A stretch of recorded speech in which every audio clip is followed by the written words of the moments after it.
अस्सलाम वालेकुम दोस्तों, welcome to my organic plants garden.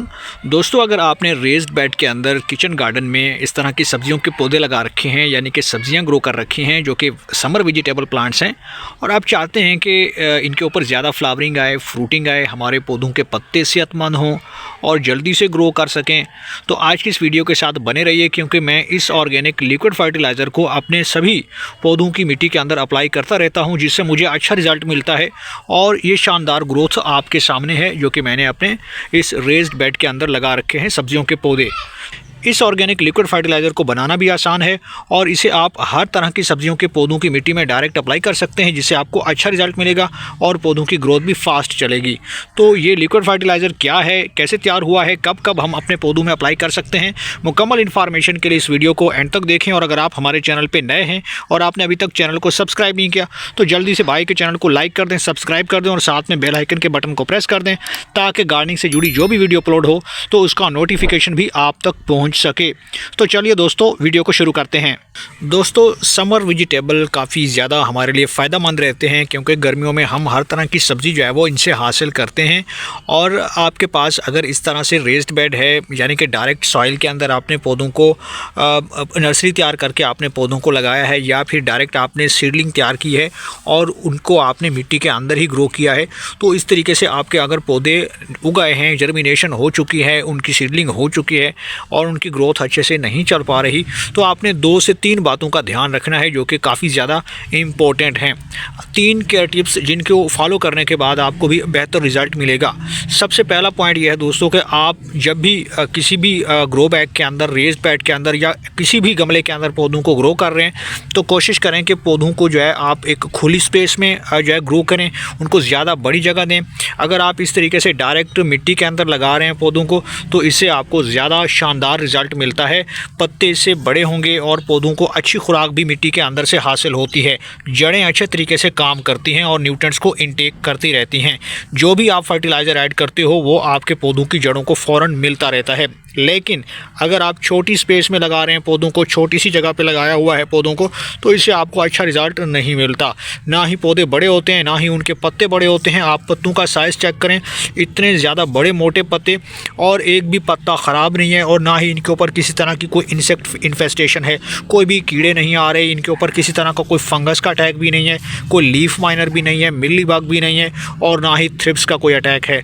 मुख्तलिफ बीमारियों से आपके पौधे बचे रहते हैं। इसके लिए आप कोशिश करें कि एक तो आप इनको सनलाइट में पौधों को रखें। अगर आपने गमलों में ग्रो कर रखा है, रेज्ड बेड के अंदर ग्रो कर रखा है, या फिर आपने किसी भी गमले के अंदर, तो उनको आप बड़ी जगह पे शिफ्ट करें और साथ में ऐसी जगह का इंतखाब करें जहाँ पे डायरेक्ट सनलाइट मिलती हो। जितनी अच्छी धूप लगेगी आपके पौधों को, उतने ज़्यादा आपके पौधे जो है सेहतमंद रहते हैं और इनकी ग्रोथ भी ज़बरदस्त चलती रहती है। दूसरे नंबर पे आपने पानी का ध्यान रखना है दोस्तों। पानी आपने ज़्यादा नहीं देना। जब भी आप ज़्यादा ओवर वाटरिंग करते हैं, चाहे गमलों के अंदर पौधे लगे हुए हैं या ग्रो बैग्स के अंदर, तो फिर होता यह है कि पौधों की जड़ें नीचे से गल जाती हैं और सब्ज़ी वाले पौधे अच्छे से ग्रो नहीं कर पाते। लेकिन मॉइस्चर का आपने ध्यान रखना होता है। नीचे आप मिट्टी के अंदर चेक कर सकते हैं, मॉइस्चर जो है मौजूद है। अगर आपके इलाके में बारिशें हो रही हैं तो ये और ज़्यादा बेहतर चीज़ है, क्योंकि बारिशों के पानी में नाइट्रोजन होता है और नाइट्रोजन हमारे पौधों को काफ़ी ज़्यादा बेहतर तरीके से ग्रो करने में मदद करता है। इसके अलावा दोस्तों, कोशिश करें कि आपके पास चाहे तोरई के पौधे हैं, लौकी के प्लांट्स हैं, कोई भी बेलदार पौधा है, पौधों की अच्छी बढ़ोतरी के लिए, नशोनुमा के लिए आप खादों का इस्तेमाल करें।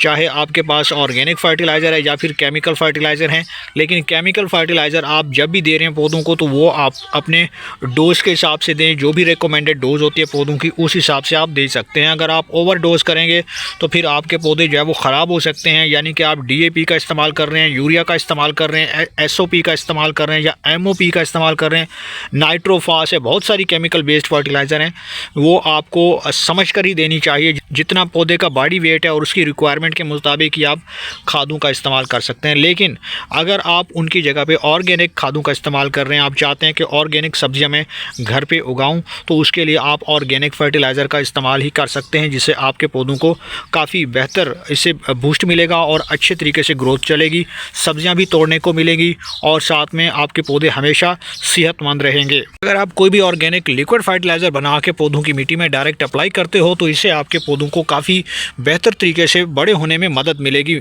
मौसर तरीके से ये खाद काम करता है, पौधों की जड़ें अच्छे से फैलती हैं, मिट्टी के अंदर माइक्रोबियल एक्टिविटी बनी रहती है और ज़्यादा जानदार तरीके से पौधा ग्रोथ करता है।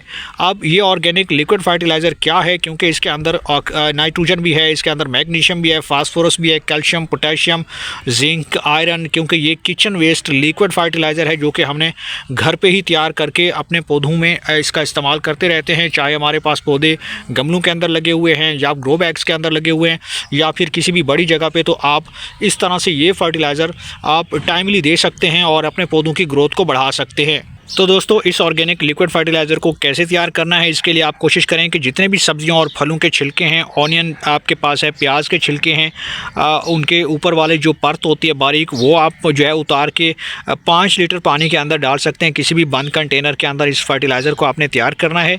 और बनाना पील जो आपके पास फर्टिलाइज़र है वो भी इसी के अंदर तैयार होती है, यानी कि जितने भी केलों के छिलके हैं उनको आप बारीक छोटे छोटे टुकड़ों में करके 5 लीटर पानी के अंदर डाल सकते हैं। और इसके अलावा आप जो है इसके अंदर हर तरह के सब्जियों के जो छिलके हैं वो आप डाल सकते हैं, जिससे आपके पौधों को ज़्यादा से ज़्यादा न्यूट्रिएंट्स मिलेंगे। माइक्रो और मैक्रो न्यूट्रिएंट्स से भरपूर ये ऑर्गेनिक लिक्विड फर्टिलाइज़र है जो कम से कम 15 दिन के अंदर तैयार होती है।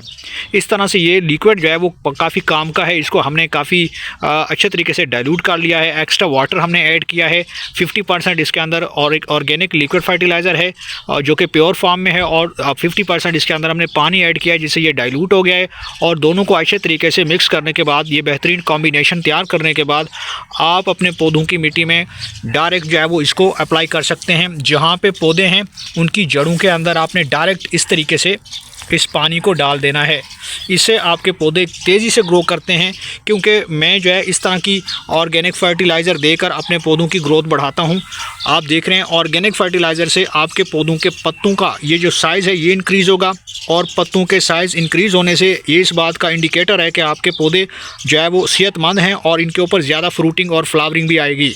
दोस्तों, प्याज के छिलकों के अंदर चूँकि सल्फ़र होता है, तो ऑर्गेनिक सल्फ़र से हमारे पौधों की जड़ें अच्छे से ग्रो करती हैं और फ्रूट के साइज़ को इंक्रीज़ करती हैं। साथ में पौधों की जड़ों में किसी भी तरह से फंगस है या कीड़े हैं उनको भी ख़त्म करने की इसके अंदर एबिलिटी मौजूद है। तो उम्मीद करता हूँ कि आपको ये वीडियो पसंद आई होगी। वीडियो पसंद आई तो वीडियो को लाइक कीजिए, शेयर कीजिए और भाई के चैनल को सब्सक्राइब कर दीजिए।